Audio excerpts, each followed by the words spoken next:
Amém. Boa noite, irmãos. Que a graça e a paz do nosso Senhor Jesus estejam com a vida de cada um de vocês. Irmãos, a gente está encerrando hoje esse tempo de pregações a respeito do tempo da Reforma Protestante, né? Dia 31 de outubro, a gente comemora mais especificamente esse marco. E eu queria que a gente meditasse hoje no texto de Filipenses, capítulo 3.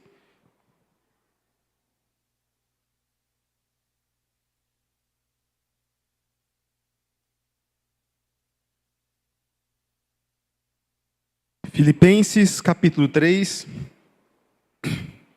a partir do versículo de número 2. E a palavra do Senhor nos diz essa noite: cuidado com os cães, cuidado com os maus obreiros, cuidado com a falsa circuncisão, porque nós é que somos a circuncisão. Nós que adoramos a Deus no Espírito e nos gloriamos em Cristo Jesus, em vez de confiarmos na carne. É verdade que eu também poderia confiar na carne. Se alguém pensa que pode confiar na carne, eu ainda mais. Eu fui circuncidado no 8º dia, sou da linhagem de Israel, da tribo de Benjamim, hebreu de hebreus, quanto à lei eu era fariseu, quanto ao zelo, perseguidor da igreja, quanto à justiça que há na lei, irrepreensível. Mas o que para mim era lucro, isso considerei perda por causa de Cristo. Na verdade, considero tudo como perda por causa da sublimidade do conhecimento de Cristo Jesus, meu Senhor. Por causa dele eu perdi todas as coisas e as considero como lixo para ganhar a Cristo e ser achado nele, não tendo justiça própria que procede da lei, mas aquela que é mediante a fé em Cristo, a justiça que procede de Deus, baseada na fé. O que eu quero é conhecer a Cristo e o poder da sua ressurreição e tomar parte nos seus sofrimentos e me tornar como Ele na sua morte, para de algum modo alcançar a ressurreição dentre os mortos. Amém, irmãos? Vamos orar mais uma vez? Baixe sua cabeça e fale com Deus. Senhor, nós estamos aqui diante de Ti, Pai. Diante dessas palavras tão poderosas do apóstolo Paulo. Derrama a Tua graça, abre o nosso entendimento, derrama uma porção dobrada do Teu Santo Espírito, para que tudo aquilo que for dito, tudo aquilo que for ouvido, tudo aquilo que nós levarmos para o coração, seja algo que o Senhor quer nos moldar, nos mexer, nos transformar. Não nos permita, Senhor, sairmos daqui da mesma forma como entramos, mas que a gente possa ver a beleza, a glória, a bondade, a majestade da pessoa de Cristo de maneira mais clara. Vem reformar o nosso coração essa noite. É isso que eu te peço. Amém. Meus irmãos, este ano eu fui entrevistado para uma pesquisa de um TCC de uma pessoa, né? E a pessoa estava pesquisando ali sobre as várias religiões do Brasil, e ela me fez uma pergunta: dentre tantos caminhos possíveis, até mesmo dentro do cristianismo, dentre tantos caminhos possíveis, por que ser protestante? Por que você é protestante? E é uma pergunta que eu achei muito interessante. Talvez, se perguntasse para cada um de vocês, cada um teria uma resposta diferente, mas eu não tive dúvidas. Eu falei, por causa de Jesus. Simples, né? Por que ser protestante? Por que escolher o protestantismo, a fé reformada? E eu disse, por causa de Jesus. Porque, meus irmãos, se teve uma questão que foi central na reforma, é a pergunta, no final das contas, quem é Jesus? E qual que é a centralidade de Jesus no nosso coração? Porque veja bem, meus irmãos, A reforma aconteceu num período em que várias questões, várias doutrinas falsas estavam sendo disseminadas no meio da igreja. A gente tinha ali indulgências, pessoas vendendo a salvação. A gente tinha papas, a gente tinha pessoas buscando relíquias de santos e correndo atrás de relíquia, de amuletos, de várias outras coisas. De tal modo que no meio desse turbilhão de doutrinas, de crendices, onde estava Jesus? Jesus parece que havia sido esquecido. Jesus havia perdido a centralidade. Jesus havia perdido a sua força ali no meio do povo. O povo de Deus estava distraído com tantas coisas. Porque, meus irmãos, quando nós não vivemos por Cristo, quando Cristo sai do foco das nossas vidas, o nosso coração também fica vagando, perdido por aí. Quando Cristo sai dos focos das nossas vidas, quando a gente fica distraído com tantas outras coisas, o nosso coração se perde. Quando Jesus deixa de ser o centro da igreja, Ele também deixa de ser o centro do nosso coração. A gente passa a vida, às vezes, até mesmo dentro da igreja, quando a gente não tem a centralidade de Cristo. A gente pode estar dentro da igreja e ainda assim estar desorientados. A gente pode estar desorientado. Porque, meus irmãos, a preocupação central da nossa fé, se não for o conhecimento de Cristo, se não for Jesus, a gente vai estar sempre perdido, desorientado. E essa foi a preocupação da reforma. Uma reforma que reformasse não apenas o nosso tempo, como nós trabalhamos, o nosso entendimento, a disciplina, mas reformasse o nosso coração. Para que a gente não fique perdido por aí, mas para que o nosso coração seja centrado na pessoa de quem é Jesus, buscando o conhecimento de quem é Jesus. João Calvino, um dos nossos grandes pais na fé, um dos grandes reformadores da época, é um reformador que possui grandes mistérios. A gente não sabe muito sobre a vida dele antes da reforma e, para dizer a verdade, nem muito durante a reforma também, A gente sabe a vida pública dele, algumas coisas assim. Mas é interessante porque a gente sabe que Calvino, ele era alguém que vivia ali o seu catolicismo, mas que havia estudado direito na cidade de Paris. E em algum momento ele se converte. E ao se converter, ele começa a ser perseguido ali dentro da universidade e foge para Genebra. E é interessante porque o único registro que a gente tem a respeito da conversão de Calvino é uma frase curta, e que ele resume da seguinte maneira: eu desisti de tudo por Cristo, e o que encontrei? Encontrei tudo em Cristo. Eu desisti de tudo por Cristo, e o que eu encontrei? Encontrei tudo em Cristo. Esse ponto, meus irmãos, mostra a centralidade de Cristo para o coração. E é esse mesmo ponto que o apóstolo Paulo está querendo afirmar aqui para a gente, nessa carta aos Filipenses. Ele quer afirmar a centralidade do conhecimento de Cristo para todos nós. Essa igreja, a igreja de Filipos, foi a primeira igreja fundada por Paulo na Europa, ali na região da Grécia, não é? E Paulo, quando ele escreve essa carta anos depois, ele está preso. E ele escreve essa carta com uma série de motivos. Primeiro, agradecer uma oferta que foi levantada por esses irmãos para a vida dele. O segundo motivo, confortar o coração desses irmãos. Pela situação de Paulo, aquela pessoa que eles amavam tanto, estava ali preso. E terceiro, mostrar a unidade da igreja. Chamar a igreja a uma unidade centrada na pessoa de Cristo. E essa carta, então, é um grande chamado que Paulo escreve para aquela igreja, para que aquela igreja possa aprender a se parecer com Jesus. No capítulo 2, que é talvez o centro teológico dessa carta, existe um poema falando sobre a verdadeira humildade de Jesus. Sobre como Jesus é aquele que, estando no céu, sendo igual ao Pai, não se usurpou essa autoridade de Pai, mas veio se submeter, se humilhou E essa mesma humildade, meus irmãos, é a humildade que nós devemos ter, essa humildade de se parecer com Cristo.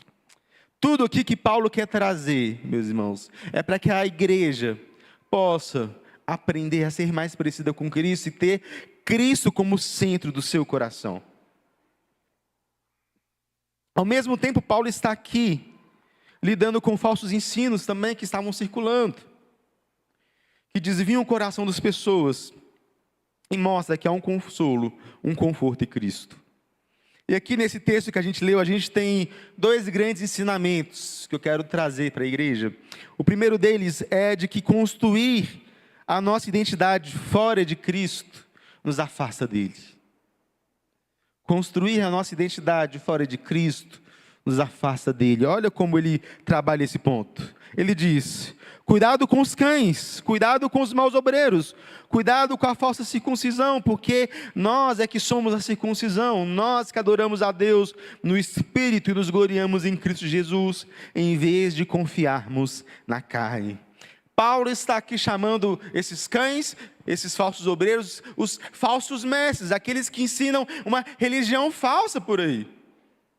E eu creio que talvez você também perceba isso, que esse não é um problema apenas da época de Paulo. Hoje nós também temos várias e várias pessoas, várias e várias igrejas, várias e várias seitas, que também ensinam um falso evangelho, uma falsa mensagem.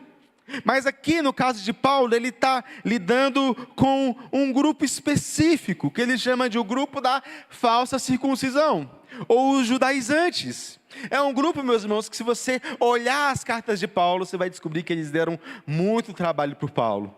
Paulo ia pelas igrejas pregando, e aí parece que eles iam indo atrás e desfazendo tudo aquilo que Paulo ensinava. Era um grupo que estava ensinando para aqueles gentios que se converteram, que embora eles fossem gentios e que agora eles fizessem parte da família de Deus, para serem de fato parte do povo de Deus, eles tinham que abraçar as tradições judaicas, eles também tinham que se circuncidar, eles também tinham que abraçar todas as tradições humanas. A carta de Paulo aos Gálatas é uma carta em que ele vai bater muito nesse grupo. Esses são aqueles que colocam então as obras da lei, a circuncisão, a obediência, os procedimentos, as tradições judaicas, tudo isso em primeiro lugar. E ele faz um contraponto aqui. Esses são os da falsa circuncisão. Mas existe uma circuncisão verdadeira, aquela que é do coração. Aquela que pela fé adora a Deus no Espírito e glorifica o nome de Cristo. O que Paulo está fazendo aqui é nos mostrar que existem dois caminhos. O caminho dos falsos mestres, o caminho dos judaizantes, que é um caminho que confia na carne, que confia naquilo que é a sua própria obra, ou na sua própria justiça, naquilo que você pode fazer para se chegar até Deus. E existe um outro grupo, o grupo da religião verdadeira, o grupo da verdadeira fé, que é o grupo daqueles que confiam em Cristo, naquilo que Cristo fez naquela cruz, e confiando nisso, agora a salvação é nisso, nessa verdade.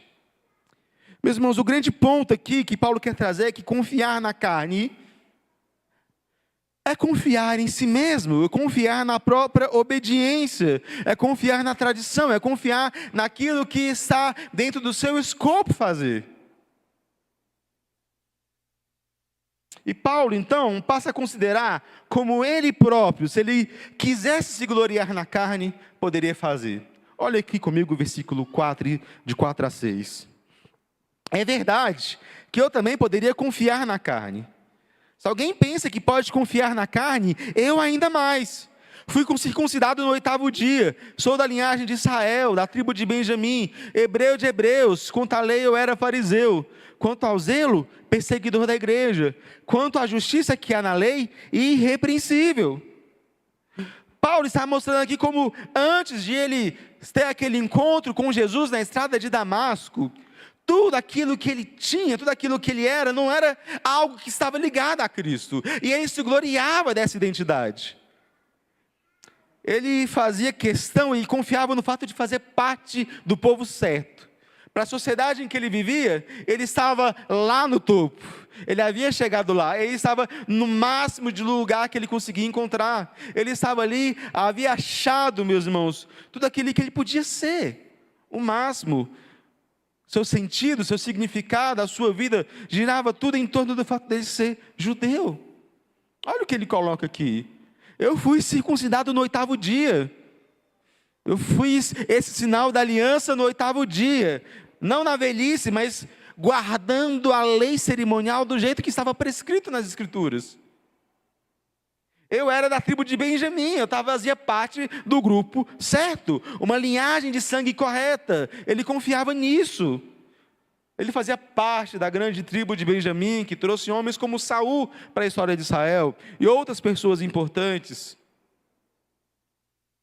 Ele era fariseu. Ele era fariseu, aquele grupo que levava a lei de Deus, a lei judaica, muito a sério, com todas as suas regras, que criavam regras para poder fazer os procedimentos da maneira mais segura possível. Nós temos que descansar no sábado, então vamos contar o número de passos que a gente pode dar. Entende? Ele levava isso muito a sério. Ele agia segundo a lei, de modo irrepreensível, ele diz aqui. Ele era um homem, meus irmãos, radicalmente zeloso. Ele era tão zeloso das suas crenças, tão zeloso do seu conhecimento, tão zeloso das tradições que ele tinha, que ele era um perseguidor da igreja. Ele estava tão certo que ele estava no caminho de Deus. Ele tinha tanta convicção e tanta certeza de que o judaísmo era verdade, de que ele havia achado a verdade, que quando ele viu um nome diferente sobre Jesus, isso aqui a gente tem que perseguir, isso aqui a gente tem que matar. A primeira vez que Paulo nos é apresentado nas Escrituras, ele está ali vendo Estevão, servo do Senhor, ser apedrejado. E o texto diz que ele assentiu na morte de Estevão. Ele estava ali junto com aqueles que apedrejavam. Isso nos ensina, meus irmãos, que quando a gente constrói a nossa vida, a nossa identidade, em algo que não é Cristo, nós, na verdade, estamos construindo uma barreira até Jesus. Nós estamos construindo uma barreira, e isso nos impede de o conhecer verdadeiramente. A gente precisa aprender a conhecer Jesus. É por isso que Paulo está chamando esses falsos mestres de cães. Porque aquilo que eles estão ensinando são coisas que afastam as pessoas de Cristo. E a minha pergunta é: você? O que tem te afastado de Cristo? O que tem afastado o seu coração da pessoa de Jesus? Eu trouxe aqui 4 possibilidades. Talvez, meus irmãos, o que esteja te afastando de Jesus seja a sua religiosidade. Talvez você seja uma pessoa religiosa demais, cheia de crendices. Talvez você esteja servindo a outros deuses, falsos deuses, servindo a santos, a ídolos mudos. Talvez você esteja aqui essa noite, meus irmãos, e eu falo isso com todo respeito, você ainda pertence a uma outra fé. Mas eu te digo, se você pertence a outra fé, você está pertencendo a uma fé estranha a Deus, uma fé que não agrada a Deus. Você está vivendo aquilo que as Escrituras chamam de idolatria. E talvez essa religiosidade, esses conceitos, essa forma arraigada de ver o mundo, seja aquilo que está te afastando de Jesus. Talvez você se relacione com Deus não como Ele quer, não como as Escrituras falam que tem que ser, mas você se relaciona com Deus segundo o seu próprio entendimento. E quando você se relaciona com Deus segundo o seu próprio entendimento de maneira religiosa, como se Deus fosse alguém que você pudesse controlar, como se Deus fosse alguém que você pudesse manipular por meio das suas ações, por meio dos seus procedimentos, você está sendo religioso, você está tendo uma experiência que não tem nada a ver com Cristo. Entende? Talvez seja isso que te afasta de Jesus. Talvez o que esteja te afastando de Jesus, meu irmão, um segundo problema, é o seu apego à tradição. Talvez você ame mais ser um presbiteriano do que amar Jesus de fato. E isso é um problema. E isso é um problema, porque às vezes a gente é tradicional simplesmente por ser tradicional. A tradição, que devia ser, na verdade, um canal para nos ajudar a conhecer mais de Jesus, se torna tradição pela tradição. E às vezes a gente vê brigas e discussões no nosso meio por questões que às vezes são tão secundárias. Quando, na verdade, o centro da nossa fé, o centro daquilo que nós somos, da nossa espiritualidade, seja Jesus. E aí, às vezes, você tem outra tradição, e está aqui também. Às vezes você não consegue abraçar, você, eu vou batizar, eu vou mudar a minha vida. Você não consegue consertar tudo isso, porque você pensa, a minha família é dessa religião há tanto tempo, eu não consigo mudar. Eu não consigo ser diferente.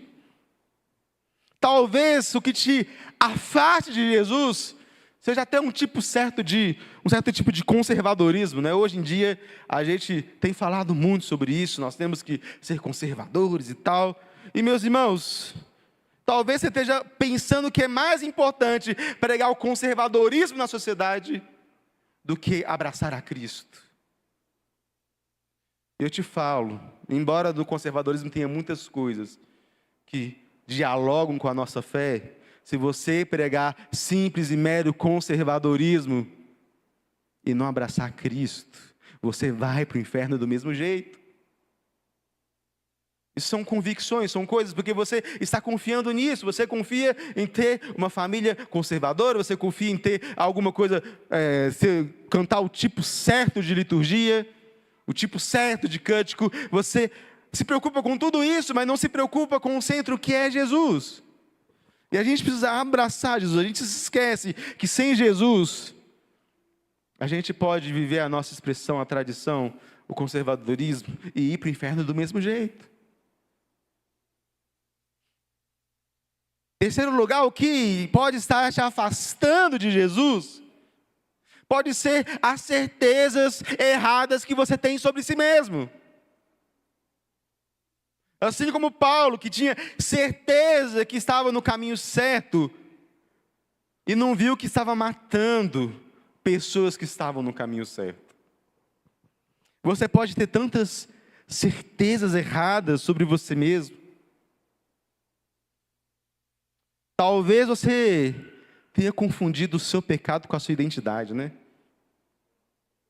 E aí você não consegue abandonar o pecado, porque você pensa, quem sou eu sem esse pecado? Quem sou eu sem isso? São certezas que você vai colocando, suas crenças limitantes que você vai colocando na sua vida, do seu modo de pensar, e você se apega a isso te afasta de Jesus. E você não consegue abrir mão dessas coisas. Porque você está certo de que você só vai encontrar felicidade, que você só vai encontrar sucesso, que você só vai encontrar isso, aquilo com essas certezas.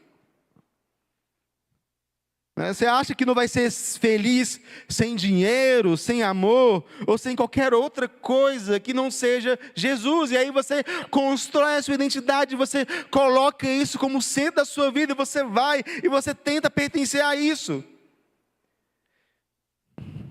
Por fim, como o próprio apóstolo Paulo mostra aqui, talvez o que esteja te afastando de Jesus seja até mesmo a sua obediência.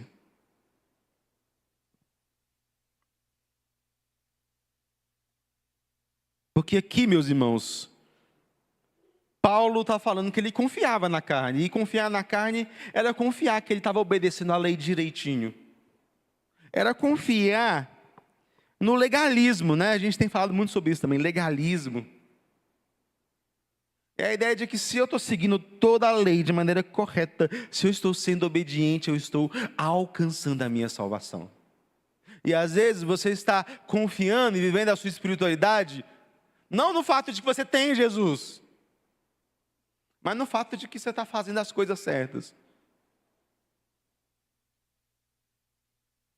E aí você começa a criar o orgulho espiritual, não é? Você começa a ver aquelas pessoas da igreja que estão ainda num processo de santificação e que caem muitas vezes, você olha para elas e pensa, eu não sou como aquelas pessoas ali, não.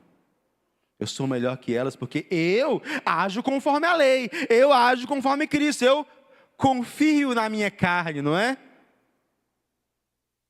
E isso é perigoso, meus irmãos, porque, embora a obediência seja importante na vida cristã, e a gente sempre enfatiza isso, ainda assim não é a obediência que é o centro da nossa vida cristã. O centro da nossa vida cristã é Cristo. E se a gente confia até mesmo na nossa obediência à lei, e não confia em Cristo, e não confia naquilo que Ele fez por nós, ainda assim a gente pode estar afastado de Cristo. Meus irmãos, resumindo, tudo aquilo que está ocupando mais espaço na sua vida do que Cristo, mais espaço no seu coração do que Cristo, é algo que está te afastando de Deus, está te afastando dEle. E isso é um fardo grande demais para você segurar.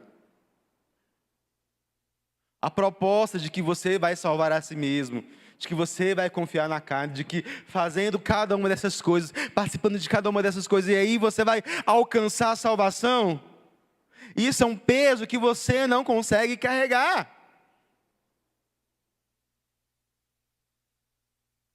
É por isso que Cristo diz: vinde a mim, todos vocês que estão cansados e sobrecarregados, e eu vos darei alívio. Porque, meus irmãos, o que Paulo está nos ensinando aqui é que, embora ele tenha corrido atrás dessas coisas, ele tenha confiado na carne, ele ainda assim não conseguiu achar satisfação para a vida dele. E aqui o segundo ponto, também simples. Tudo o que nós precisamos está em Cristo. Tudo o que nós precisamos está em Jesus. Ele que vai colocar nos eixos, reorientar o nosso coração. E olha como Paulo expressa isso de maneira bonita. Tudo que para mim era lucro, e isso considerei perda por causa de Cristo. Na verdade, considero tudo como perda, por causa da sublimidade do conhecimento de Cristo Jesus, meu Senhor. Por causa dele eu perdi todas as coisas e as considero como lixo para ganhar a Cristo e ser achado nele, não tendo justiça própria que procede da lei, mas aquela que é mediante a fé em Cristo, a justiça que procede de Deus, baseada na fé. Paulo achava que tudo aquilo que ele tinha no judaísmo, tudo aquilo que ele tinha, confiando na própria carne, valia a pena. Ele estava no topo da sociedade, ele estava no auge. Mas ele diz que diante de tudo isso, diante de Cristo, ele considerou tudo isso como lixo, algo a ser jogado fora, algo nojento, algo descartável, se torna perda. Se torna perda porque ele via que à medida em que ele continuava mantendo aquelas coisas na vida dele, enquanto ele continuava mantendo essas convicções, ele estava afastado da verdade, ele estava afastado da excelência de Cristo. Conhecer Jesus verdadeiramente, conhecer a Cristo verdadeiramente, é a gente jogar fora qualquer outra coisa em que a gente deposite a nossa confiança. O texto diz que ele considera tudo como perda por causa da sublimidade do conhecimento de Cristo. E essa palavra, essa sublimidade, é uma palavra meio diferente. Ele está dizendo que ele considera tudo como perda por causa da excelência de Cristo, por causa da superioridade do conhecimento de Cristo, que é um conhecimento que é sublime. É a mesma coisa que ele diz lá em Efésios 3:8, né? Que ele chama das insondáveis riquezas de Cristo. O conhecimento sobre Jesus, o conhecimento de Cristo, da pessoa de Jesus, é um conhecimento insondável, é um conhecimento que é inesgotável. A gente, meus irmãos, vai conhecer Cristo nessa vida e vai continuar conhecendo Ele por toda a eternidade, e ainda assim, nós não vamos conseguir conhecer tudo o que há para se conhecer sobre Ele, porque Ele é um conhecimento inesgotável. E o que Paulo está dizendo é que somente essa beleza, somente algo assim tão grandioso, somente algo de tão grande valor é o que pode movimentar o nosso coração, pode transformar o nosso coração, para que a gente abandone tudo aquilo que nos afasta de Cristo e nos faça se chegar até Ele. Meus irmãos, a gente deseja mais outras coisas do que Cristo, porque a gente não consegue ver a beleza que Cristo é. A gente não consegue, a gente deseja outras coisas, a gente fica empacado na nossa vida cristã, muitas vezes estagnado, sem crescer, porque a gente não consegue ver que Cristo é mais belo, que Cristo é mais verdadeiro, que Cristo é mais real que cada uma dessas coisas que nos afastam para Ele. Enquanto a gente não entender que Cristo é tudo aquilo que a gente precisa, nós vamos continuar afastado deles, vamos continuar no raso, vamos continuar tendo um conhecimento raso de Jesus, vamos continuar sendo fracos na fé, vamos continuar querendo brincar com os ídolos do nosso coração, porque a gente não encontrou a beleza e não viu a certeza, a convicção disso tudo. Porque, meus irmãos, somente Jesus pode saciar qualquer necessidade do nosso coração. E isso tem que ser para nós uma certeza. Se o conhecimento de Cristo é assim tão inesgotável, por que Ele é belo? E eu queria dizer aqui algumas coisas que a Escritura fala a respeito de Cristo. E ainda assim vou ser pouco profundo aqui, mas são coisas belas e preciosas. Por exemplo, a Bíblia diz que Jesus Cristo é a imagem do Deus invisível, que nele todas as coisas foram criadas nos céus e na terra, e que nele todo o propósito se cumpre. A Escritura nos diz que Ele é o único mediador entre Deus e os homens, e não há outro nome pelo qual importa que sejamos salvos.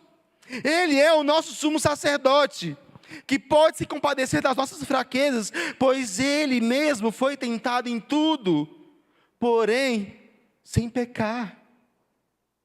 Ele é aquele que intercede por nós e que está sentado à direita de Deus Pai, cuidando de cada uma das nossas necessidades. Ele está nesse momento, meus irmãos, à direita de Deus Pai, orando por nós. Ele é aquele que é o nosso profeta, a verdadeira palavra de Deus, aquele que é poderoso em palavras, e os seus ensinamentos são mais preciosos do que o ouro. Esse Jesus é aquele que é o nosso amigo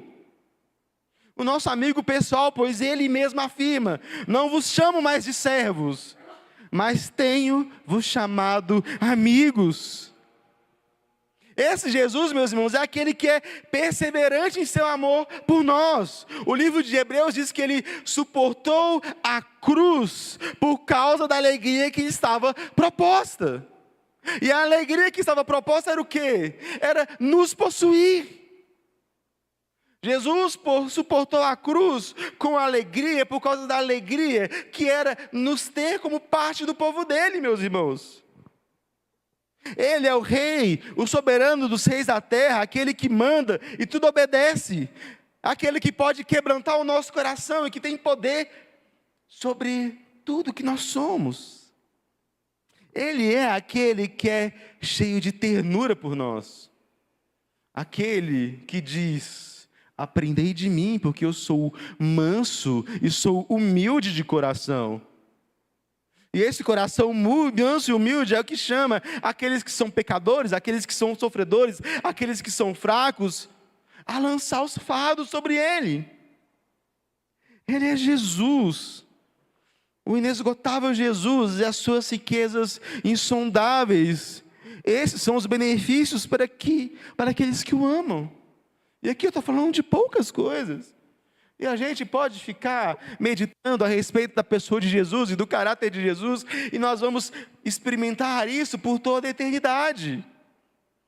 E é por isso então que tudo passa a ser considerado como lixo.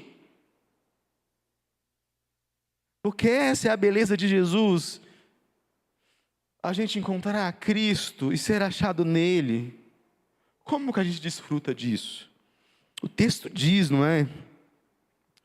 Não tendo justiça própria que procede da lei, mas aquela que é mediante a fé em Cristo. Como que a gente alcança esse conhecimento de Cristo? Não querendo confiar na nossa própria justiça, essa justiça que é a confiar na carne, pela própria obediência da lei, mas a justiça que está em Cristo, abraçando a justiça de Cristo. A nossa verdadeira riqueza, o nosso verdadeiro tesouro, meus irmãos, é esse. É a gente conhecer, encontrar e se satisfazer com Jesus. Já quase concluindo aqui, eu queria ler aqui os versos 10 e 11, e aqui a gente vê o desejo mais profundo do coração de Paulo. Eu quero conhecer a Cristo e o poder de sua ressurreição, tomar parte nos seus sofrimentos e me tornar como Ele na sua morte, para de algum modo alcançar a ressurreição dentre os mortos. Como que o coração pode mudar? Com esse desejo profundo. Eu quero conhecer a Cristo. Eu quero conhecer esse poder da ressurreição.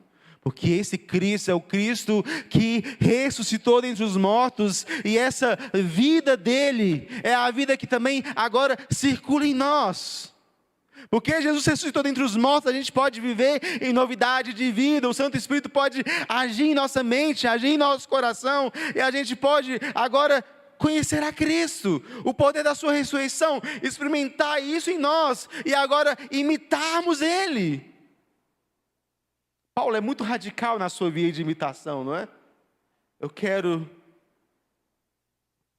até o sofrimento de Cristo eu quero imitar. Até morrer como Jesus morreu, se for necessário, eu quero morrer.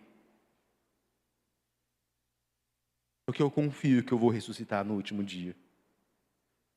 O que o Paulo está nos ensinando, meus irmãos, é que existe algo no nosso coração que precisa mudar. Esse algo é um desejo por Jesus. É a gente aprender a desejar a Jesus acima de todas as coisas. Aprender a desejar Jesus como o nosso bem mais precioso. Aprender a desejar Jesus acima de qualquer bem terreno, acima de qualquer amor, porque, meus irmãos, Jesus não admite rival na nossa vida. Não tem nada do nosso coração que pode rivalizar com Jesus. Toda a vida cristã é sobre Jesus, é sobre a gente desejar tanto Jesus, desejar tanto e amá-lo tanto, que esse amor faz agora a gente desejar também se parecer com Jesus, faz a gente desejar algo, um estilo de vida, e que a gente passa a obedecer, não porque se a gente obedecer a gente ganha a nossa salvação, é porque a gente está imitando o nosso Mestre, que já nos salvou. Esse é o desejo mais profundo do nosso coração. Há uma esperança que vai por toda a eternidade, para que de algum modo a gente possa também alcançar a ressurreição dos mortos. Diante de todo esse conhecimento, de tudo isso que apresentamos, eu quero fazer 2 aplicações essa noite. Uma aplicação negativa e uma aplicação positiva. Vamos lá. A primeira é: examine o seu coração.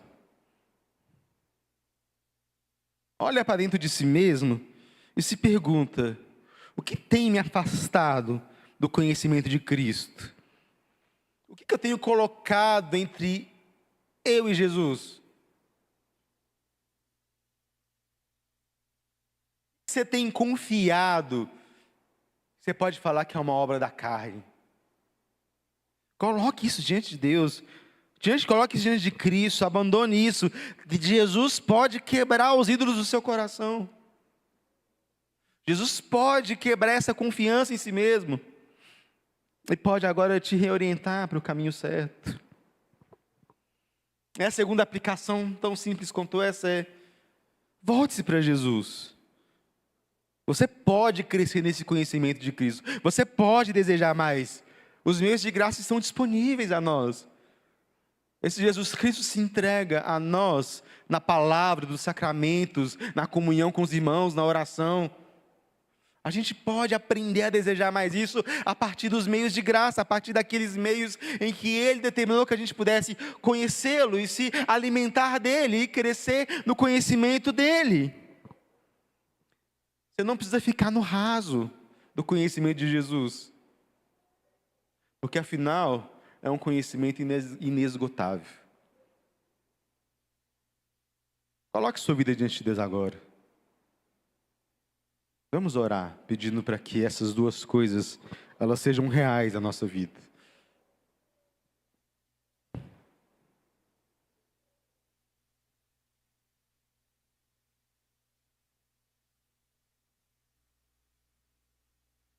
Senhor, nós estamos aqui diante de Ti, Pai, com os nossos corações expostos pela Tua palavra, com os nossos corações quebrados, com os nossos corações talvez pesados, Senhor. Mas Deus, eu tenho que Te pedir graça nessa noite. Assim como Paulo naquele caminho de Damasco foi quebrantado, assim como Paulo naquele caminho de Damasco foi ele impactado pela presença gloriosa de Jesus, eu venho lhe pedir que o Senhor também venha brilhar o nome de Cristo sobre nós, sobre a nossa mente, sobre o nosso coração, Senhor. Porque temos nos afastado, Senhor, de tantas maneiras, com as nossas certezas, com a confiança na carne, às vezes com a nossa própria obediência, e a palavra do Senhor nos ensina que todas essas coisas são lixo diante do Senhor. E eu venho pedir que essa noite, Senhor, Cristo venha reinar nos nossos corações, que o Senhor esteja renovando compromissos com o Senhor. Se há alguém aqui essa noite que ainda não fez esse compromisso, que ele possa dar um passo de fé e abraçar o conhecimento de Jesus. Se há alguém aqui essa noite que está desviado dos seus caminhos, está andando por caminhos tortuosos, ainda às vezes está vivendo até mesmo dentro da igreja de maneira errada, venha renovar essa aliança, Senhor. Porque nós queremos conhecer a Cristo e o poder da sua ressurreição, o poder que levanta mortos, o poder que abre corações, o poder que age por meio da Tua palavra, nos faz querer conhecer a Cristo, e o poder da sua ressurreição nos faz querer tomar parte dos sofrimentos de Cristo, Senhor, para de algum modo nós também alcançarmos a ressurreição dos mortos. E essa palavra possa reinar em nossos corações. Amém.